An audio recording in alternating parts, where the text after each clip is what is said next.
Gotham did not scream when Pennywise entered it. That was the first mistake. Cities like Metropolis announce disaster with fire and light, but Gotham absorbs it, swallows it whole. The night simply grew heavier. Shadows stretched a little too long, rain fell without thunder, and somewhere deep beneath the streets something ancient felt amused. The laugh did not echo, it seeped, crawling through drains, abandoned tunnels, cracked subway walls, a childish giggle twisted into something old and patient, something that had fed on fear long before gods learned how to wear capes. Bruce Wayne felt it before Batman did. In the quiet of the Batcave, surrounded by screens and data and logic, his chest tightened for no tactical reason. Not danger, not threat, something worse, memory. A flicker of an alley, a gunshot, pearls hitting concrete. The cave lights dimmed for half a second, just long enough for him to hear it. A soft laugh layered with 1,000 voices, playful and mocking, like fear remembering him. He straightened, jaw tight, telling himself it was nothing. Gotham had always played tricks, but somewhere deep, something inside him whispered, run. Down in Gotham's narrows, children stopped playing. Not all at once, but slowly, like a bad dream spreading. A red balloon drifted out of a sewer grate, bumping gently against a rusted street sign. No win. A boy reached for it, then froze, his smile dying before it could finish forming. His mother called his name, voice cracking, but he didn't answer. He was listening, eyes wide, reflecting a shape that did not belong in this world. White face, endless grin, eyes like pits where courage went to die. The balloon popped. The scream came late. Pennywise did not announce himself as a clown. He never needed to. Gotham already understood monsters. He walked its veins wearing whatever shape fear demanded. A shadow behind a cop's reflection. A whisper in Arkham's padded halls. A voice that knew exactly what to say to crack a mind already fractured. In a locked cell, Scarecrow jolted awake, heart racing, sweat pouring. Not from fear gas, but from something far worse. Something that knew him. Something laughing at the idea of fear as a weapon when fear itself was a god. Amateur, the voice whispered, and Scarecrow screamed until his throat bled. Batman moved through the city that night faster than usual, grappling between rooftops, responding to reports that made no sense. Missing persons without struggle, crime scenes without wounds, witnesses unable to explain what they saw except to say they felt small. His cowl recorded elevated heart rates, stress spikes, irrational behavior patterns spreading like a virus. This wasn't crime. This was collapse. He stood on a gargoyle overlooking Crime Alley, the city breathing beneath him, when the laugh came again, closer this time. Bats, it sang softly, stretching the word like a child teasing prey. Batman turned, batarang ready, but the rooftop was empty. Only a red balloon tied to the gargoyle's neck, bobbing gently. He crushed it in his fist, latex tearing, and for a moment, the city laughed back. The Justice League felt it next, not as a threat, but as interference. Wonder Woman's heartbeat quickened during meditation.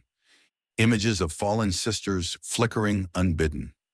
Superman paused mid-flight over the Atlantic, hearing distant screams layered under the wind, too faint to locate, too real to ignore. Flash laughed nervously during patrol, jokes coming too fast, memories of a lab accident replaying behind his eyes.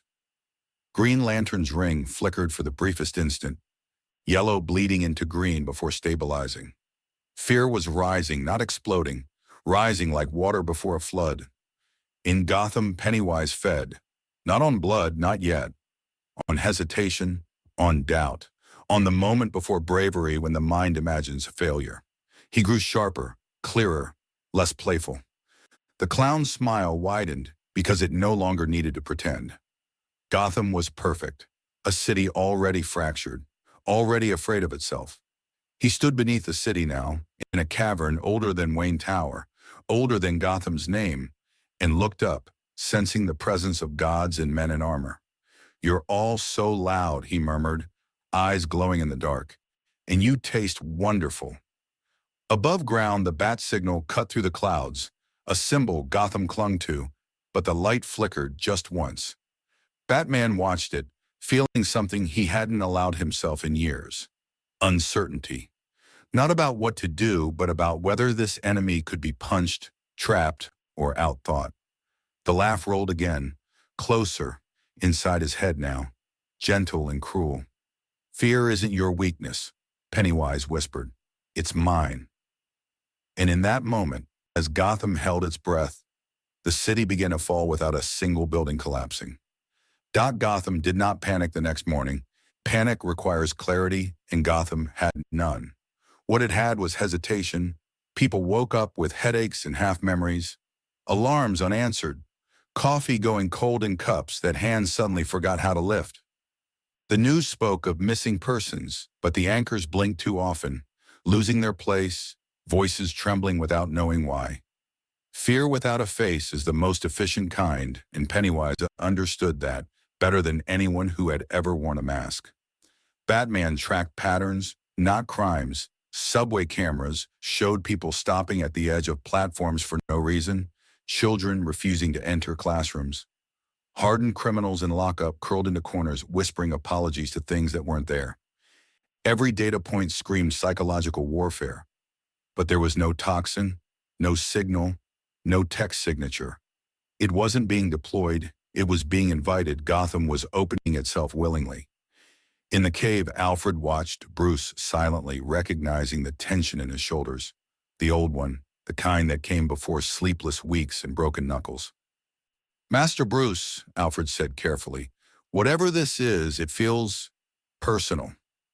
Bruce didn't answer, eyes locked on a frozen frame of a sewer cam, where static briefly shaped itself into a smiling face. Deep beneath the city, Pennywise explored his new hunting ground. Not rushing, never rushing. Fear ripens best when allowed to grow roots. He walked through abandoned tunnels where Gotham had buried its mistakes, listening to the city's pulse, each heartbeat a drum, each doubt a note. He tasted Batman's presence like iron and restraint. Not sweet, not yet, but promising. "You're different," he murmured, fingers brushing damp stone that remembered screams. "You don't float easily. I like that." Arkham Asylum became a choir of whispers by nightfall. Guards reported laughter echoing through empty corridors, doors rattling without force, inmates crying about clowns, monsters, dead parents, futures that ended in darkness. Even the Joker stopped laughing. That detail reached Batman through encrypted channels and made him pause mid-glide. Joker's silence was never coincidence. It was warning. When Batman arrived, Arkham smelled wrong. Antiseptic mixed with childhood terror. He moved through the halls unseen, every instinct screaming eyes on me, until he reached the observation room. Joker sat alone back to the glass, shoulders shaking. "Bats," he said softly, voice small, wrong. "He's not funny. He laughs at the joke." The Justice League convened remotely. Not officially. Not yet. Superman hovered above the Watchtower's viewport, arms crossed, brow furrowed. Wonder Woman listened with warrior calm, but her hand rested on her sword longer than necessary. Flash-paced, words spilling too fast, Green Lantern kept scanning invisible threats. Batman spoke last. "This isn't invasion," he said. "It's infection. Gotham is the test site." Superman frowned. "Fear doesn't work on us like that." Batman's eyes didn't waver. "It doesn't have to. It only has to work on the people we protect." Pennywise felt the attention shift and smiled wider. The god beneath the clowns stretching. Gotham was no longer enough. The city was a spark. Fear scaled beautifully when hope existed nearby. He appeared then, briefly, on a rain-soaked street where a little girl clutched her father's hand too tightly. A balloon, red and perfect, floated down. The father stepped forward, brave, stupid, human. Pennywise leaned close, voice gentle. "They won't save you," he whispered, and when the father ran, tripping over his own terror, the laugh followed, bouncing off brick and bone. Batman arrived seconds later, too late again, finding only the balloon string wrapped around a streetlight like a taunt. That night, Gotham's power grid flickered not from sabotage but from mass hesitation. Operators froze, hands hovering over switches, doubting muscle memory, doubting choice. Hospitals went quiet. Sirens stalled, the city holding its breath until breathing felt like effort. Batman stood on Wayne Tower, looking out over a city he had sworn to master, realizing mastery meant nothing against something that lived inside people. Pennywise watched from everywhere and nowhere, feeding, growing sharper, heavier, more real. "This is just the beginning," he whispered to the dark. "When they break, the gods will follow." And far above, in the cold silence of space, the watchtower lights dimmed for half a second, just long enough for the Justice League to feel it. That laugh, faint but unmistakable, drifting upward like smoke, announcing that fear had found a world worth devouring. Gotham did not panic the next morning. Panic requires clarity, and Gotham had none. What it had was hesitation. People woke up with headaches and half-memories, alarms unanswered, coffee going cold in cups that hands suddenly forgot how to lift. The news spoke of missing persons, but the anchors blinked too often, losing their place, voices trembling without knowing why. Fear without a face is the most efficient kind, and Pennywise understood that better than anyone who had ever worn a mask. Batman tracked patterns, not crimes. Subway cameras showed people stopping at the edge of platforms for no reason, children refusing to enter classrooms, hardened criminals in lockup curled into corners whispering apologies to things that weren't there. Every data point screamed psychological warfare. But there was no toxin, no signal, no text signature. It wasn't being deployed. It was being invited. Gotham was opening itself willingly. In the cave, Alfred watched Bruce silently, recognizing the tension in his shoulders. The old one, the kind that came before sleepless weeks and broken knuckles. "Master Bruce," Alfred said carefully, "whatever this is, it feels personal." Bruce didn't answer, eyes locked on a frozen frame of a sewer cam where static briefly shaped itself into a smiling face.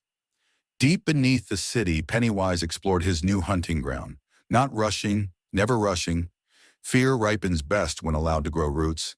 He walked through abandoned tunnels where Gotham had buried its mistakes, listening to the city's pulse, each heartbeat a drum, each doubt a note. He tasted Batman's presence like iron and restraint. Not sweet, not yet, but promising.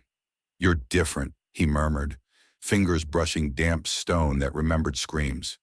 "You don't float easily. I like that." Arkham Asylum became a choir of whispers by nightfall. Guards reported laughter echoing through empty corridors, doors rattling without force, inmates crying about clowns, monsters, dead parents, futures that ended in darkness. Even the Joker stopped laughing. That detail reached Batman through encrypted channels and made him pause mid-glide. Joker's silence was never coincidence. It was warning. When Batman arrived, Arkham smelled wrong, antiseptic mixed with childhood terror. He moved through the halls unseen, every instinct screaming "eyes on me," until he reached the observation room. Joker sat alone back to the glass, shoulders shaking. "Bats," he said softly, voice small, wrong. "He's not funny. He laughs at the joke." The Justice League convened remotely, not officially, not yet. Superman hovered above the Watchtower's viewport, arms crossed, brow furrowed. Wonder Woman listened with warrior calm, but her hand rested on her sword longer than necessary. Flash paced, words spilling too fast. Green Lantern kept scanning invisible threats. Batman spoke last. "This isn't invasion," he said. "It's infection. Gotham is the test site." Superman frowned. "Fear doesn't work on us like that." Batman's eyes didn't waver. "It doesn't have to. It only has to work on the people we protect." Pennywise felt the attention shift and smiled wider. The god beneath the clown stretching. Gotham was no longer enough. The city was a spark. Fear scaled beautifully when hope existed nearby. He appeared then, briefly, on a rain-soaked street where a little girl clutched her father's hand too tightly. A balloon, red and perfect, floated down. The father stepped forward, brave, stupid, human. Pennywise leaned close, voice gentle. "They won't save you," he whispered.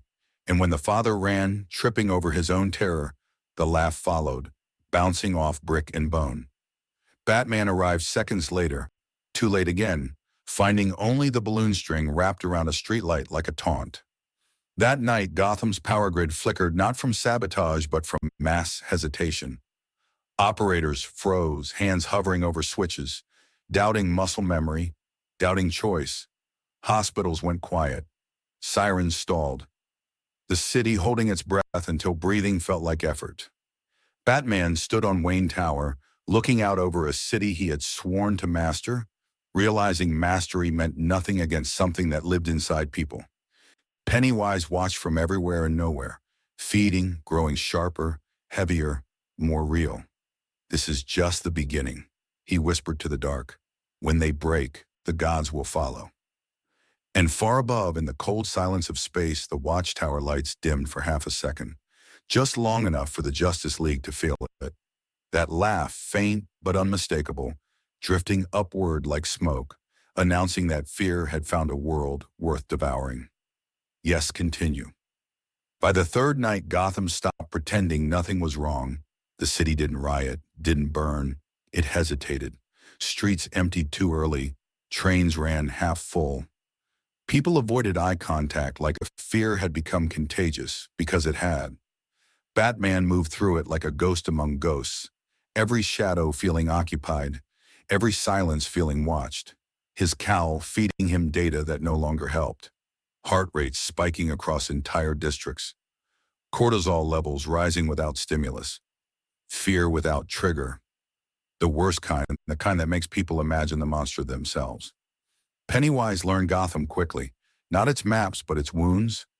He slipped into memories like unlocked doors. A cop reliving the moment he froze during his first shooting, a doctor remembering the patient she chose not to save, a child hearing his parents argue before a door slammed forever. Pennywise did not rush the kill. He never did. He leaned close inside their minds, smiling, letting the fear season, letting hope struggle just enough to taste sweeter when it broke. "You were always afraid," he whispered again and again. "I'm just honest about it."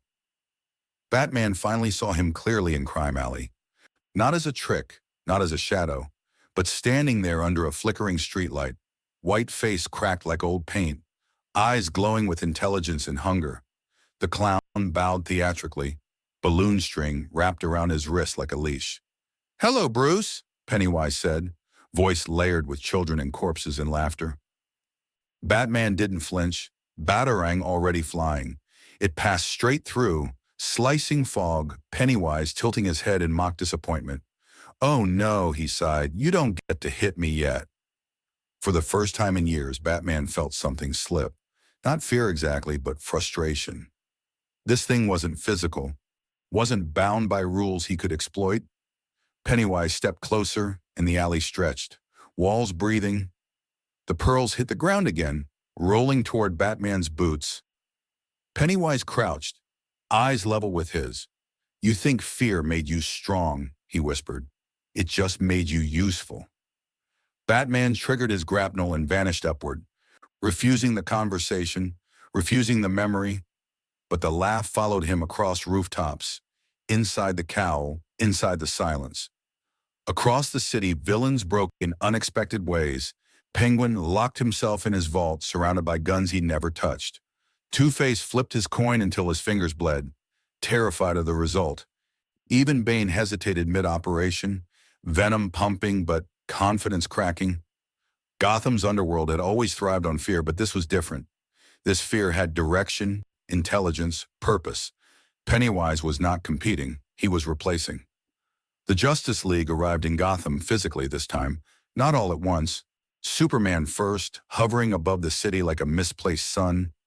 His presence should have calmed things, should have inspired. Instead, people looked up and flinched, some shielding their eyes, others backing away, afraid even of hope. Superman landed beside Batman on a rooftop, voice low. "Something's wrong," he said. Batman nodded. "He feeds on fear. Your presence raises the stakes." As if summoned, the laugh echoed again, drifting between buildings. "Oh, I like him," Pennywise's voice sang from everywhere. "So bright, so breakable." Wonder Woman felt it then, a pressure behind her eyes, memories of Themyscira burning, sisters falling. Not illusions, but feelings. Raw and immediate, she steadied herself, grounding in breath and discipline. Green Lantern's construct flickered. Flash froze mid-step for a fraction of a second too long. Seeing his mother on the floor again, hearing himself scream, Pennywise watched, delighted, not attacking, just tasting. Heroes are my favorite, he crooned. So much fear packed inside such brave little chests. Batman realized the pattern too late.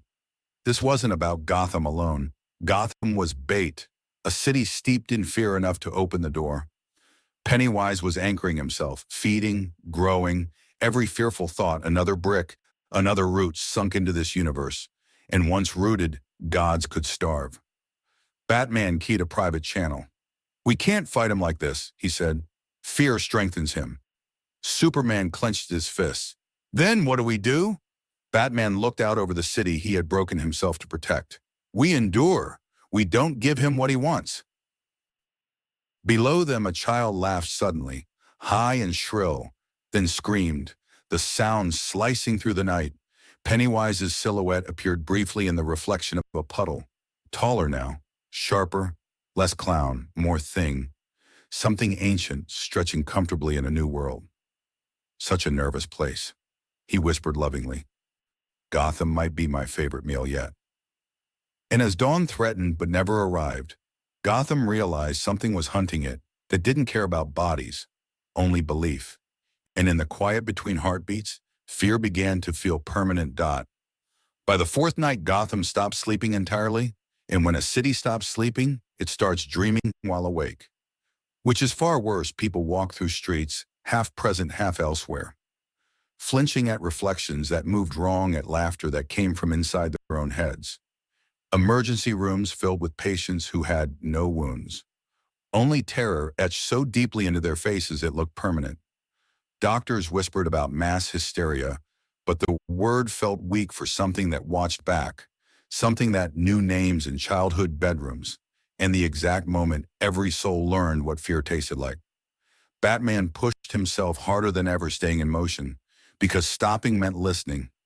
And listening meant hearing that laugh again. His body ached, his mind burned.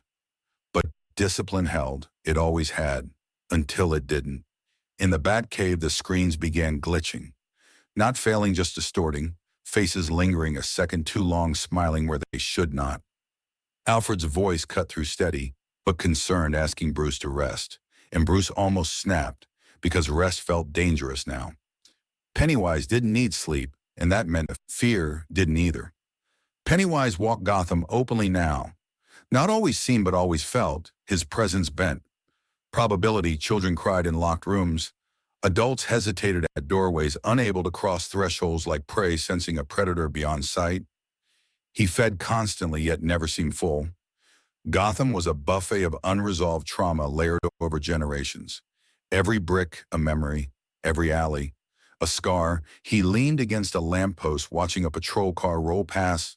Slowly, officers stiff inside, afraid to stop, afraid to continue. He smiled, wide teeth, too many eyes reflecting the red glow of a balloon bobbing above him.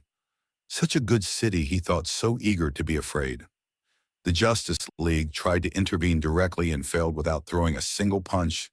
Superman scanned the city with senses that pierced planets but found only noise. Fear scrambled perception itself, making Pennywise a blind spot. Wonder Woman confronted a manifestation in Robinson Park, blade raised only to see the ground turn to sand beneath her feet, the cries of fallen warriors echoing until she forced herself to breathe through it.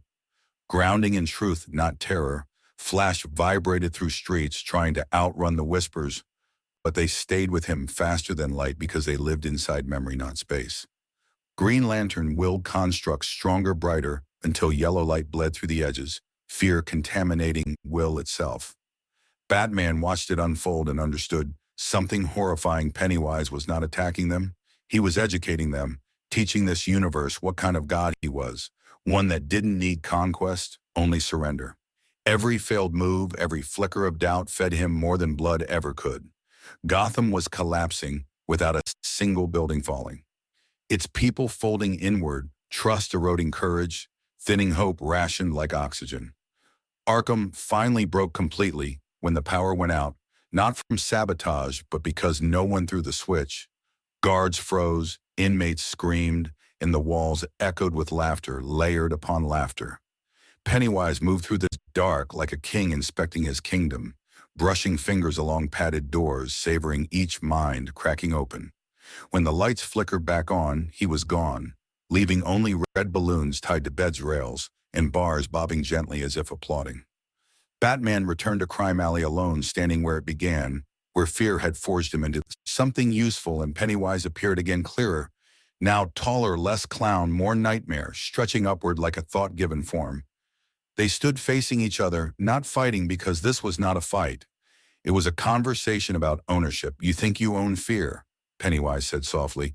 You think you mastered it, turned it into armor, but you never cured it, you just fed it purpose.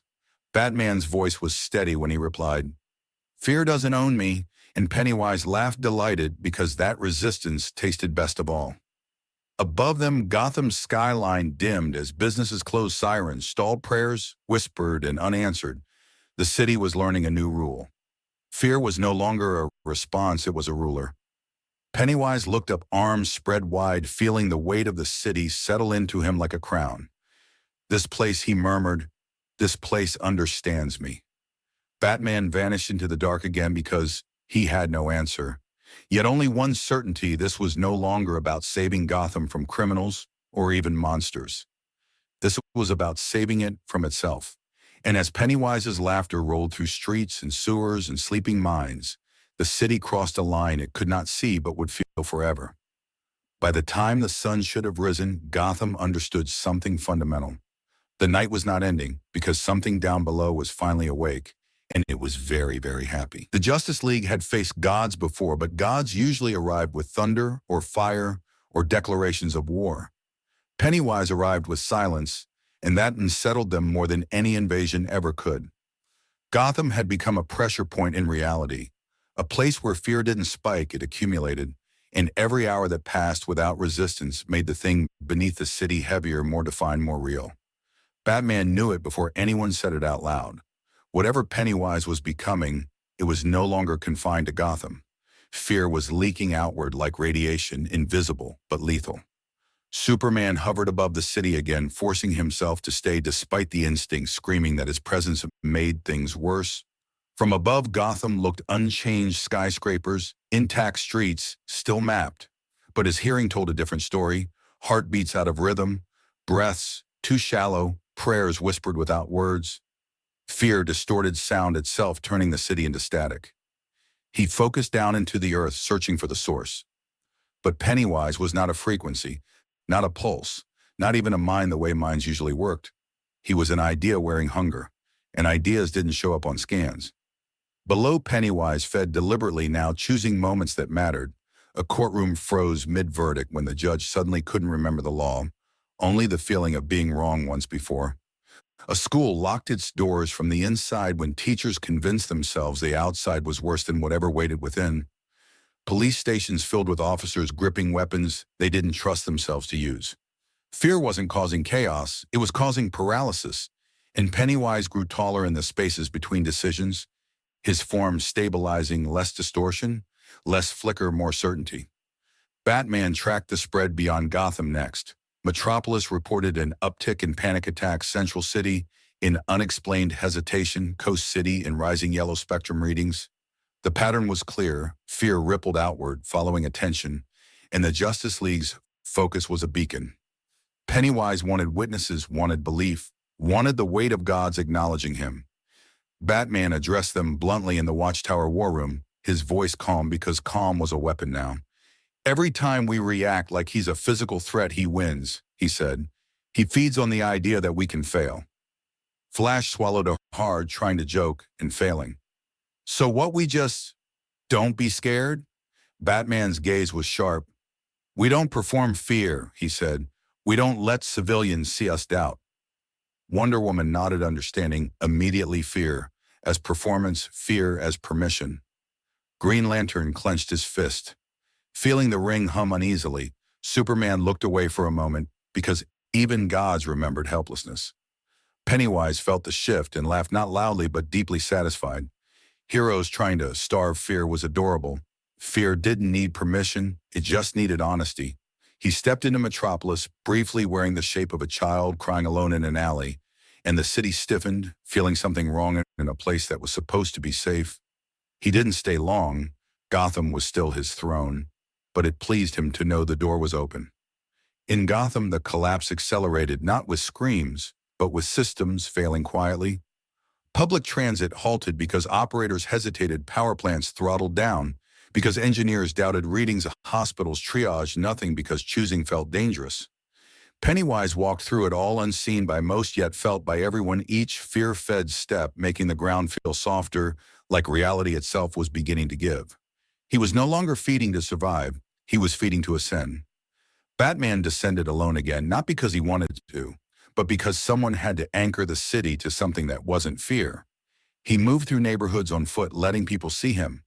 Not fighting, not chasing, just present a symbol that did not flinch.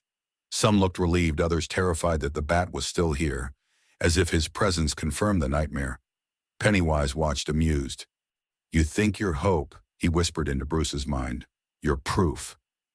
The Justice League tried a coordinated move next, not an attack, but containment. Green Lantern erected constructs around Gotham, not to trap Pennywise, but to shield surrounding cities from the psychic bleed.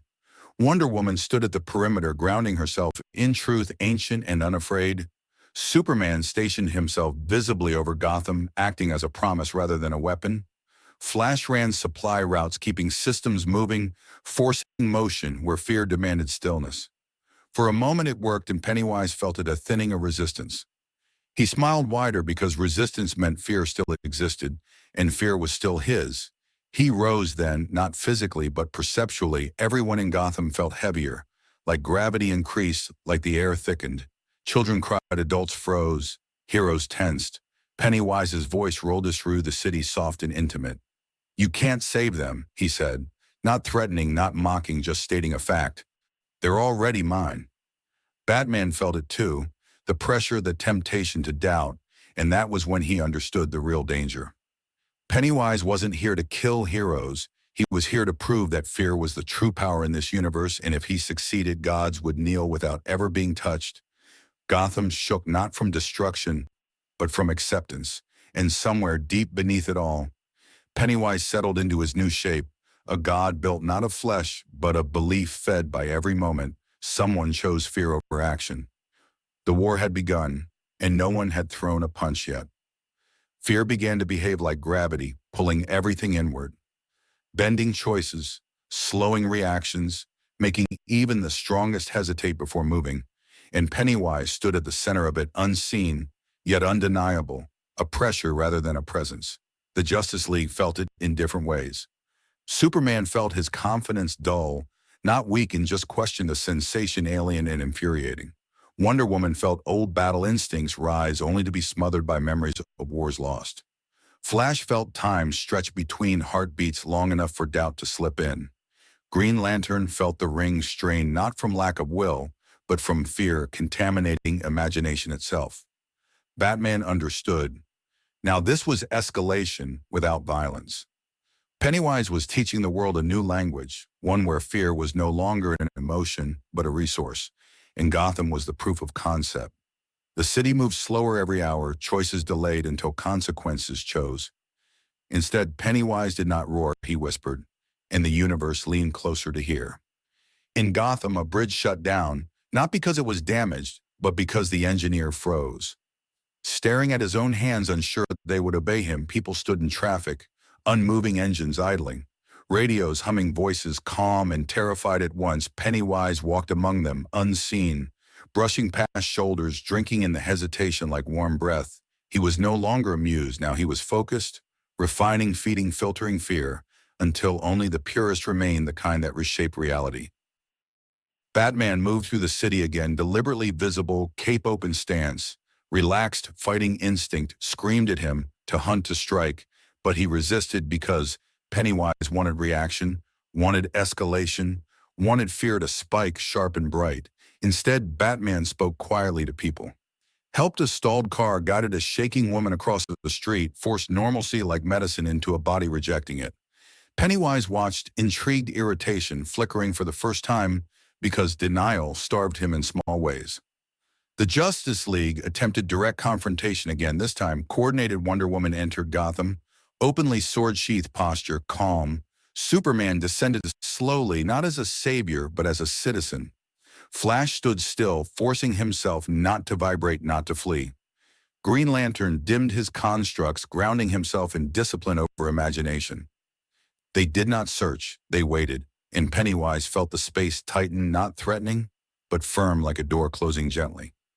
He manifested then, not fully, but enough a shape at the end of a street. Rain falling through him, balloon bobbing lazily, eyes bright with curiosity. Heroes tensed. Pennywise clapped slowly, delighted. "Oh, this is new," he said. "Gods pretending not to be afraid, pretending not to fight, pretending they can starve me with calm." Superman stepped forward, voice steady. "We are not afraid of you." Pennywise smiled wider because the lie tasted delicious. The street warped, subtly edges softening like a dream, and the fears came not as visions, but as sensations. Wonder Woman felt her strength question flash, felt stillness stretch forever. Green Lantern felt yellow press against green. Superman felt something terrifying doubt about whether he could save everyone again. Pennywise did not attack, he simply let them feel, and that was enough.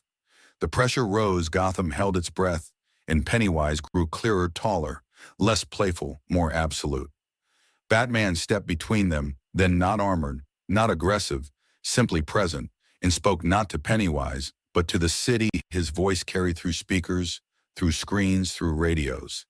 Because he had prepared for this, "Fear is loud," he said, "but it is not truth. You can feel it and still move. You can be afraid and still choose." Pennywise recoiled slightly, not in pain, but in irritation, because this was dangerous fear, acknowledged but not obeyed. For a moment the pressure eased. People blinked, moved, breathed. Pennywise hissed softly, disappointed but intrigued, and that was when he changed tactics. If fear would not spike, he would deepen it. He vanished from the street and appeared everywhere at once, in reflections and screens, in memories, laughter rolling like thunder underground. Gotham's oldest fears surfaced. Crimes unsolved, children lost, nights that never ended. The city shook. Not from destruction, but from recollection. The Justice League felt it hit like a wave. Wonder Woman dropped to one knee, steadying herself. Flash ran 3 steps, then stopped, forcing himself back. Green Lantern's ring flickered violently. Superman clenched his fist, grounding himself in sound heartbeat breath. Pennywise's voice filled everything now, no longer playful, but vast. "You cannot outthink hunger," he said. "Fear is older than hope, and hope always runs out." Batman stayed standing because he had already lost everything. Once fear had taken everything it could from him and found nothing left to claim, he spoke again, quieter now. Not broadcast, just presence. "You're wrong," he said. "Fear ends when we stop listening." Pennywise focused on him, eyes narrowing, not angry, not threatened, but curious, because something in Batman did not feed him, it resisted digestion. Around them, Gotham trembled on the edge, systems failing slowly, deliberately. Pennywise's form stabilized, more solid, more godlike. The fear economy was working. The city was collapsing upward, feeding something enormous beneath it. And beyond Gotham, other cities began to feel it. The Justice League realized too late containment was failing. Fear was exporting itself through story, through rumor, through attention. Superman looked at Batman, understanding dawning. "We can't fight him here," he said. Batman nodded. Gotham was already compromised, already too rich, a feeding ground. Pennywise laughed softly, hearing the realization. "Good," he said, "because I'm just getting started." The air grew heavy again, not crushing, just inevitable, and as Gotham's lights dimmed block by block, Pennywise settled deeper into his throne of fear. No longer a visitor, no longer a clown, but something closer to what he truly was, a god, powered by every moment someone chose terror over action, and the world had given him a city to prove it. Fear reached a saturation point where it stopped behaving like panic and started behaving like law. Gotham obeyed without realizing it. Doors stayed shut longer than necessary. Conversations ended early. Decisions were deferred until they dissolved. Pennywise did not need to be seen anymore. His influence had weight the way gravity did, unseen yet absolute. The city bent around him, and in that bending, he became clearer, stronger, more anchored to this universe than he had ever been anywhere else. Batman noticed it in the smallest things first, the way people avoided intersections, even when empty, the way eyes tracked exits instead of faces, the way silence had replaced noise, not because Gotham was calm, but because it was listening. Fear had become expectation, and expectation had become structure. Pennywise was no longer feeding on moments, he was feeding on systems, on habits, on the shape of daily life itself. The Justice League regrouped in the Watchtower not to plan an attack, but to admit something they rarely did out loud. This enemy could not be overpowered. Superman stood with hands on the table, knuckles white because restraint felt like surrender. Wonder Woman met his gaze, steady but grim. "This is not a battle," she said. "It is a siege on the mind." Green Lantern's ring glowed unevenly, responding to thoughts he did not trust. Flash sat unusually still. Feeling time press instead of open, Batman listened, said little because he already knew what they were all circling. Pennywise felt the distance between them and smiled, not because they were afraid, but because they were thinking, and thought always carried doubt. He appeared then not in Gotham but in the in-between, in the empty places where reality softened, a reflection in the Watchtower glass, a ripple in Superman's hearing, a taste of copper at the back of Batman's throat. "You are very brave," he said almost kindly, "but bravery is just fear that hasn't decided yet." Gotham's collapse entered a new phase, not louder, not bloodier, just deeper. Institutions eroded trust, and trust eroded function. Hospitals delayed treatments, courts postponed justice, schools closed not from threat but from hesitation. Pennywise walked the city unseen now, a presence stitched into its rhythm, every unmade choice another offering, every whispered, "What if?" another prayer. Batman returned to Gotham alone again because leadership required proximity, and proximity now hurt. He moved through neighborhoods without cowl, sometimes letting people see Bruce Wayne, not the Bat, reminding them of something solid, something human. Pennywise watched with fascination, because humanity was dangerous, not powerful, but unpredictable. Fear was easier when people felt small, but humans had a habit of standing anyway, even when terrified. The Justice League attempted something unprecedented. Next, they disengaged publicly. Superman left Gotham skies. Wonder Woman withdrew. Flash stopped patrols. Green Lantern shut down constructs. It looked like retreat, and the world reacted exactly as Pennywise hoped. Fear spiked sharp and bright. For the first time in days, news feeds exploded. Speculation ran wild, panic tasted sweet, and Pennywise swelled visibly across the city, a shadow stretching across blocks. Laughter rolling through walls, delicious. He purred, gods abandoning their toys. Then the second phase began, quiet, untelevised, unseen. Batman's voice moved through Gotham, not as command, but as reminder radio broadcasts. Simple instructions: keep moving, help someone breathe. Stay present, not brave, just present. Wonder Woman walked among citizens, grounding them in truth. Ancient and steady. Flash restored motion, literally forcing systems to run. Green Lantern stabilized the perimeter, not to contain fear, but to prevent amplification. Superman hovered miles above, visible enough to inspire, not close enough to spike terror. Pennywise felt the change. Immediately, irritation flared. Fear was no longer being performed. It was being acknowledged and worked through. Not denied, not indulged, but endured. This starved him in unfamiliar ways. He lashed subtly, intensifying manifestations, resurfacing trauma, amplifying doubt, but the yield was lower, the taste thinner. Fear resisted when people moved anyway. Batman confronted him again, not physically, but conceptually. He stood in the heart of Gotham, beneath the oldest bridge the city built, and spoke quietly into the dark. "You need fear," he said. Not accusing, stating fact. Pennywise emerged partially. Eyes narrowed. "Yes," he replied proudly, "I am fear." Batman shook his head. "No, you are dependent on it, and dependence is weakness." For the first time, Pennywise hesitated. Not because he was threatened, but because something fundamental had been named, Bo. Fear was older than hope, but hope was adaptive. Fear fed best on stagnation, and Gotham was beginning to move again badly, imperfectly, but moving. Pennywise grew angry. Then, not loud rage, but cold focus, he expanded outward, touching other cities more aggressively, because if Gotham would not yield fully, others might. The Justice League felt it immediately, spikes in fear across the globe. Pennywise was no longer content to be local. He was scaling up, using Gotham as proof, not prison. Superman realized this truth with horror. This was no longer about saving a city. It was about stopping a model from spreading fear, as infrastructure fear, as governance fear, as God. Batman stood alone beneath the bridge, feeling the weight of failure and resolve equally. Pennywise loomed above. No longer playful, no longer patient. "You think you can starve me," he said.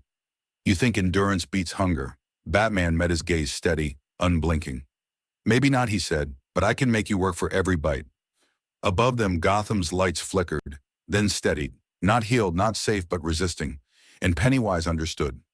Then this universe would not submit easily. It would struggle, and struggle meant conflict, not domination. The god of fear smiled thinly because conflict was still feeding, and the war was finally becoming visible. Fear had fed the god long enough. Now the world would learn what starving one cost. Pennywise had learned patience. But even patience had its limits. And Gotham was teaching him something new: adaptation. The city no longer froze at every whisper, no longer obeyed the unspoken rules of terror. People moved, stumbled, hesitated, then moved again. Fear had become a rhythm rather than a halt. A pulse to be manipulated, not a hammer to crush. Pennywise's form shifted, taller, sharper, edges glowing faint red, more god than clown now. Feeding on hesitation, not total paralysis.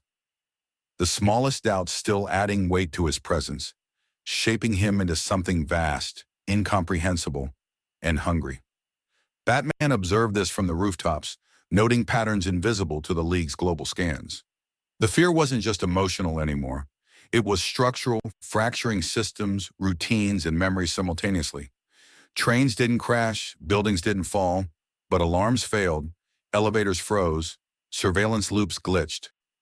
Pennywise was learning from them as much as they were learning from him, feeding off the reactions of heroes trying to counteract him without the ability to attack, relying solely on discipline, courage, and endurance.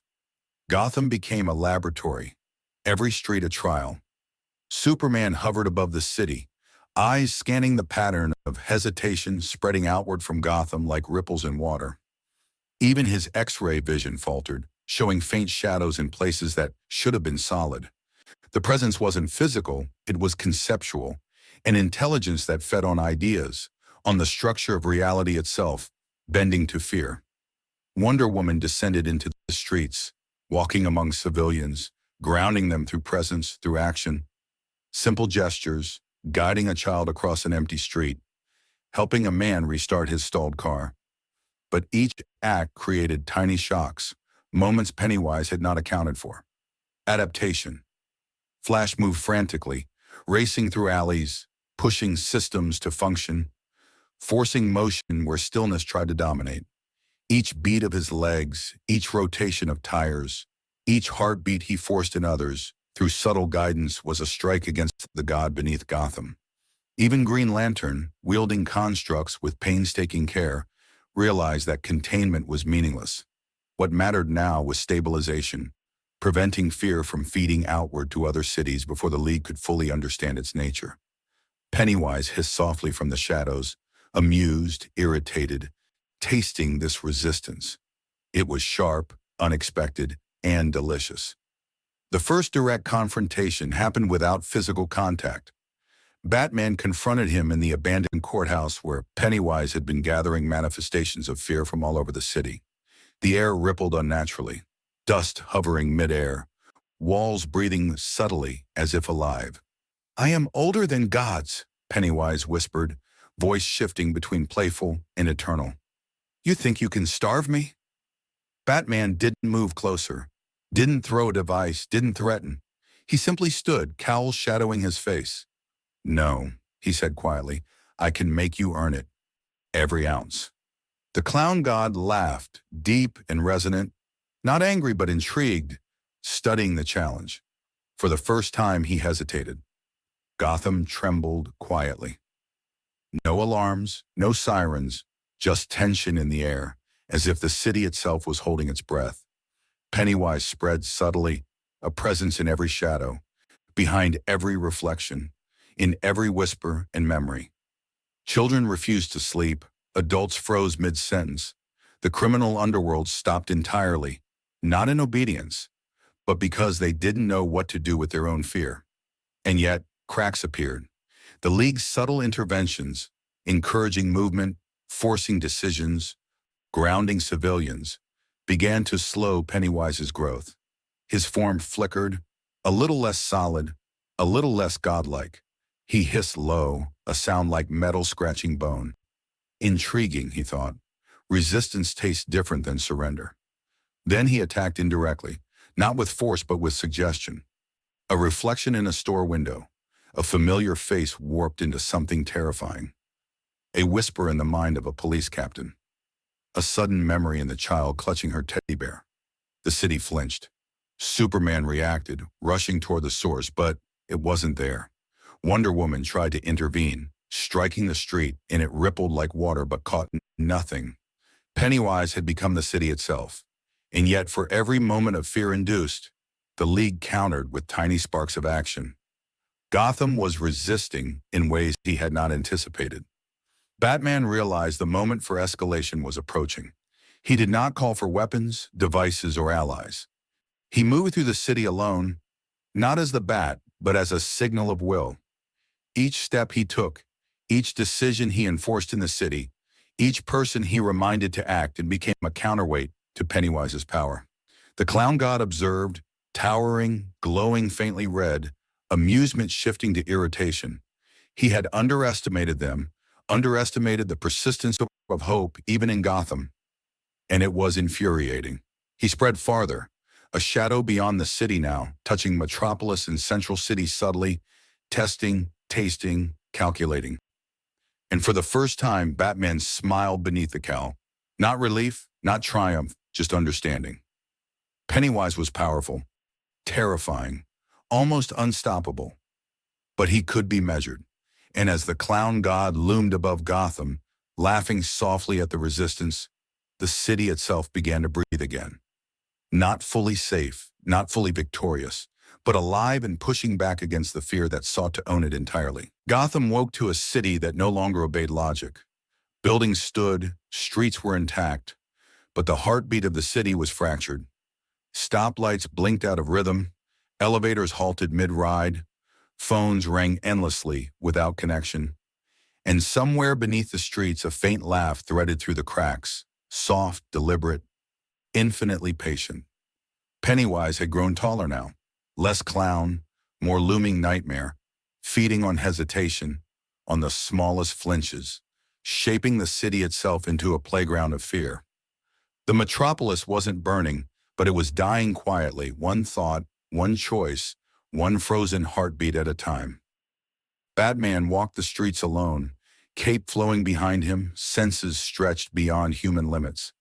Civilians shuffled like ghosts, afraid to cross intersections, afraid to enter their own homes, afraid even to look at each other. "It's not chaos," he muttered under his cowl. "It's compliance." Every step he took, every gesture he made, was calculated to remind the people they could act. Even so, the tremors of panic spread faster than he could chase. Shops locked from the inside, buses idled with passengers frozen mid-seat, cries that should have come out as words stuck somewhere between throat and mind. Gotham itself seemed to inhale fear and exhale paralysis. Pennywise moved unseen, watching, learning, feeding. A single red balloon floated down a dark alleyway, bouncing lightly off the walls, and the children who saw it felt the weight of dread too young to name it. Mothers screamed, fathers froze, criminals cowered. Each hesitation fed him, each terror-fed pause made him stretch farther, his form bleeding into the city's edges. the shadows lengthening unnaturally, walls curving slightly as if reality itself had begun to lean toward him. In the tunnels below, old Arkham's cells rattled lightly, doors trembling even without wind, as though aware of the god above them. The Justice League arrived in Gotham cautiously, sensing the subtle infection of fear, but nothing on their sensors could pinpoint Pennywise. Superman hovered above, eyes scanning, but the city itself confounded him. Buildings were intact, yet every heartbeat he detected was tainted with anxiety. Wonder Woman's boots struck the asphalt, her presence radiating discipline, but the people moved around her as if she were a mirage, small acts of defiance fleeting against the omnipresent unease. Flash ran tirelessly through the streets, forcing motion, guiding the indecisive, but even he felt the unnatural stretch of time, a weight pressing on reflexes, slowing thought. Green Lantern constructed barriers to stabilize neighborhoods, but the yellow of fear bled through his constructs, weakening them subtly. Pennywise decided to escalate. He did not attack physically. He didn't need to. Instead, he turned perception into a weapon. Children in playgrounds froze mid-swing. Fathers forgot their names. Mothers imagined terrible endings for everyone they loved. Criminals hesitated at doors they intended to open. Officers forgot which way to point their weapons. Each micro-fear aggregated into a massive psychic pressure that hovered over the city like a cloud of ice, and the citizens gasped, stumbled, and paused, caught in the god's invisible grip. Even Batman felt the weight, subtle but insistent, tugging at his spine, whispering doubt. And then came the first fractures. Not buildings, not concrete, not streets, people. Mental cracks splintered across the city.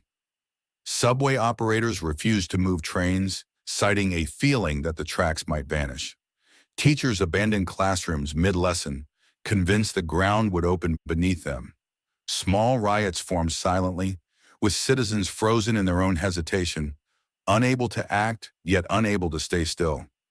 Pennywise's presence was everywhere at once, feeding on hesitation and doubt, drawing strength from the city's unraveling systems. Gotham's collapse had begun, not violently but methodically, psychologically, and absolutely. Batman moved through the chaos like a shadow within shadows. He guided citizens where he could, pulled people from paralyzed streets, whispered instructions to calm the panic, but for every life steadied, 10 more faltered. Pennywise's laughter rolled beneath the surface of the city, and he fed, stretching higher, growing taller, his form less clownish now, more like a god reaching through the cracks of reality. Every instinct Batman had screamed at him, "You cannot win this fight with fists, with gadgets, or with brute strength. You must find a new way." Above him, the League coordinated silently. Superman moved visibly through the sky to inspire, but each heroic gesture was met with subtle fear that diluted its impact. Wonder Woman attempted to organize civilians into safe clusters, but the unnatural tension disrupted her words. Flash worked to restore flow, but hesitation was like gravity, slowing motion beyond his comprehension. Green Lantern tried to rebuild trust in infrastructure, but fear bled into willpower, causing constructs to falter. Every action was necessary, but insufficient. Gotham itself was bending, not breaking, and Pennywise's power was growing exponentially with each microfailure. And in the final moments of that night, Pennywise manifested partially in the city center, towering over streets yet impossibly shifting in size. His white face barely visible through the fog, glowing eyes scanning the city, his grin stretching impossibly wide. He whispered, just enough to be heard by those nearby, "You thought fear could be managed, but it is life itself." Citizens trembled, heroes faltered, and the city held its breath. Gotham had survived this long, but the real collapse was just beginning, and the god of fear was patient, eternally patient. The collapse deepened as the city adjusted to its new reality. Gotham's streets were still intact, its skyline unbroken, but the rhythm of life had fractured. Stoplights blinked irregularly, crosswalks became zones of indecision, and even the simplest tasks, Buying bread, unlocking a door, sending a message, turned into mountains of hesitation. Pennywise's influence was no longer subtle. He moved through the city like a storm that could not be seen, but could be felt everywhere at once. Every heartbeat, every step, every glance at a reflection fed him, drew him taller, sharper, more godlike. Batman watched from the rooftops, cowl shadowing his expression. He had expected chaos, but this was different. A slow, creeping paralysis that spread invisibly through infrastructure, through human instincts, through memory itself. People weren't running. They were frozen in place, held hostage by doubt and fear. He guided what he could, nudging citizens forward, quietly instructing them to act despite the unease. But for every small victory, Pennywise had tenfold more moments feeding him. The city's own hesitation was now a weapon. Superman hovered above, eyes scanning for physical threats. But this enemy had no mass, no signature, no targetable form. Every attempt to detect Pennywise failed. Wonder Woman descended into crowded streets, sword-sheathed, presence commanding, attempting to stabilize the citizens with sheer will. Flash raced through alleys, nudging trains into motion, guiding pedestrians, forcing small actions to counter the paralysis. Green Lantern reinforced infrastructure, but even his constructs flickered as fear bled into them, weakening them subtly yet persistently. Each League member worked tirelessly, yet the city resisted their help as if the very air had grown thick and sluggish. Pennywise decided it was time to escalate, not through violence but through vision.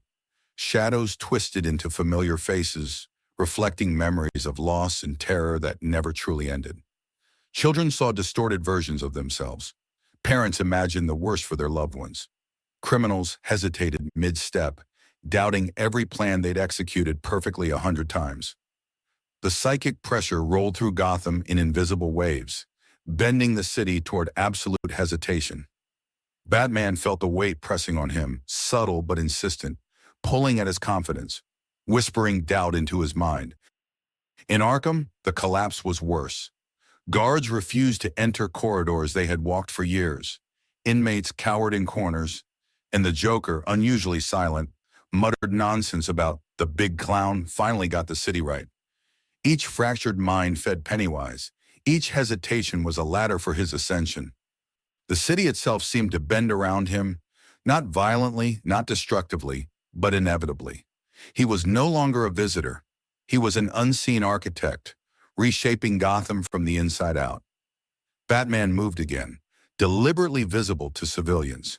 He led the paralyzed through streets, helped the frozen cross intersections, whispered instructions through fear. Each act was a tiny defiance against the god, a reminder that choice still existed, that action was still possible. But the god's patience was infinite. Pennywise fed on hesitation, on doubt, and the city offered it willingly in waves, in spirals, in constant tremors of uncertainty. His form, when partially visible, was massive and unsettling, stretching beyond the physical constraints of space, teeth flashing like broken light, eyes glowing with the intelligence of ages. Superman attempted to intervene in a more direct way, using his presence as a beacon. The sight of a god hovering above should have inspired hope, but fear had become contagious. Citizens flinched, not in panic, but in instinctive hesitation, unsure whether the light above promised salvation or observation. Wonder Woman reinforced calm with words and presence. Flash enforced movement. Green Lantern stabilized structures. But every small act was immediately tested against the invisible gravities of terror that Pennywise radiated. Then came the first true psychological crack. The financial district froze entirely. Office workers refused to move. Security personnel stood motionless. Elevators jammed. Communications failed. The paralysis rippled across adjacent streets like liquid, feeding Pennywise further, stretching him taller, harder, sharper. Batman observed silently, noting the pattern. This was no longer just Gotham. This was a template for fear, a proof of concept. Pennywise's influence, once contained, was scaling, and the League was fighting not just a city, but an idea. Pennywise whispered into the minds of Gotham's citizens, low and soft, barely audible, yet unmistakable. Do you really want to move? Do you really want to act? I am here. I am patient. I am everything you fear. Children froze mid-step. Parents shivered. Criminals doubted themselves. The pause was absolute, and yet somewhere beneath the paralyzed city, Batman moved like a singular pulse of defiance, guiding the smallest movements, the tiniest actions, each one a strike against the god's omnipotence. The god of fear paused, perceptively noting the subtle resistance. For the first time, irritation flickered across his form. He had assumed absolute compliance. Yet here was choice in motion, imperfect, fragile, but still alive. Pennywise hissed softly, amused but frustrated. "Ah," he murmured, voice layered with centuries of delight and cruelty. "So the humans can still surprise." The city trembled under his gaze, aware of him, feeding him, resisting him. And in that tension, the true collapse of Gotham began. A city held hostage by its own fear, yet refusing to surrender completely. The collapse deepened, and Gotham no longer moved as a city, but as fragments of thought, hesitation, and instinct. Every street, every block, every alley carried the psychic signature of fear. People paused mid-step, cars idled with engines running, children clutched their parents' hands while imagining horrors that never existed. Pennywise moved among these fractures, unseen yet omnipresent, his form stretched impossibly tall, glowing faint red through the fog, teeth glinting in the reflection of broken streetlights. Gotham had become his canvas, fear the paint, and every pause, every hesitation a stroke, shaping him into a godlike figure no one could fully comprehend. Batman moved silently, a lone silhouette on the rooftops, tracing patterns no one else could see. Every flinch, every skipped heartbeat, every moment of inaction was recorded in his mind like a map, a web that allowed him to predict how the god of fear would manipulate the city. His own heartbeat was steady, cape whipping in the wind, senses scanning for subtle anomalies, children frozen mid-step, shadows that lingered too long, reflections that did not match reality. He acted not with force, but with guidance, a hand to steady a trembling citizen, a whispered instruction to move forward, a nudge of confidence to disrupt hesitation. Each act was a ripple against Pennywise's tide, small but necessary. Superman hovered above the city, eyes piercing layers of static fear, trying to locate the god. But Pennywise was everywhere and nowhere, a pattern woven into thought, instinct, and memory. Wonder Woman moved through paralyzed crowds, offering grounding through the presence, subtle gestures that reminded people of strength they did not know they possessed. Flash ran tirelessly, shuttling movement and information, creating flow where the city tried to stop itself. Green Lantern reinforced structures, but fear pressed against his constructs, straining the willpower required to maintain them. Even the League's combined presence could not fully halt the collapse. Pennywise decided to escalate once more, this time directly targeting perception. Reflections in store windows twisted into monstrous forms. The whispers of lost parents echoed in children's ears. Fleeting glimpses of forgotten nightmares froze adults mid-thought. Gotham's paralysis intensified, subtle cracks turning into visible fractures of the psyche. Yet for every act of terror he produced, Batman's interventions, quiet, calculated, human, broke small gaps. A mother led her child through a frozen street. A security guard nudged his colleague past hesitation. A child stepped onto a playground swing despite the shadows. Each movement, each decision, diluted the god's feed, though the tension remained suffocating. In Arkham, the situation deteriorated rapidly. Cells that had held the city's worst now trembled under the weight of fear itself. Inmates screamed at shadows, guards froze mid-step, and the Joker sat quietly, his usual laughter absent, muttering about the real horror. Pennywise had begun anchoring himself deeper into Gotham's infrastructure, not destroying but reshaping. Streets, offices, subways, homes, All were instruments of feeding, conduits for the growing god. The city itself became an amplifier of his power, every pause, every second of indecision increasing his form, his intelligence, his dominance. Batman confronted him again, not physically, but through strategy, guiding the city's actions like a conductor. His voice over radios, his instructions to civilians, even small gestures were deliberate ripples in the psychic pool Pennywise swam in. The god of fear hissed in response, sensing the disturbance, anger flaring subtly. He manifested partially in the city center, a towering silhouette stretching above buildings, glowing red and white, eyes gleaming, teeth flashing. So persistent, he murmured, amused and frustrated at once. So very human. The Justice League coordinated silently. Superman's presence reminded the city that strength existed. Wonder Woman reinforced courage through proximity. Flash enforced motion. Green Lantern stabilized physical structures. But the fight was no longer about combat. It was a battle of choice versus paralysis, action versus hesitation, courage versus terror. Pennywise fed on fear, yet each act of defiance, each spark of decision, dulled the potency of his godhood. Then came the first ripple of rebellion. A group of citizens, guided subtly by Batman, moved through a paralyzed street. Their motion created a cascade. Hesitation faltered, shadows shortened, reflections normalized. Pennywise hissed, a sound like steel on bone, shifting form violently, teeth snapping, eyes narrowing. His red glow intensified, stretching further into the city, feeding on the broader panic, yet tasting frustration. Gotham's collapse had reached its tipping point, but now resistance existed. Not total, not safe, but enough to irritate the god. And as the night deepened, Gotham shivered on the edge of two realities. One where fear ruled completely, and one where action, small as it was, persisted. Pennywise's laughter rolled beneath streets, over rooftops, in reflections and whispers, promising more, waiting, patient, eternal. The city trembled not with destruction, but with suspense. Every heartbeat a currency feeding both God and human alike. The city was no longer simply under siege. It had become a living battlefield of the mind.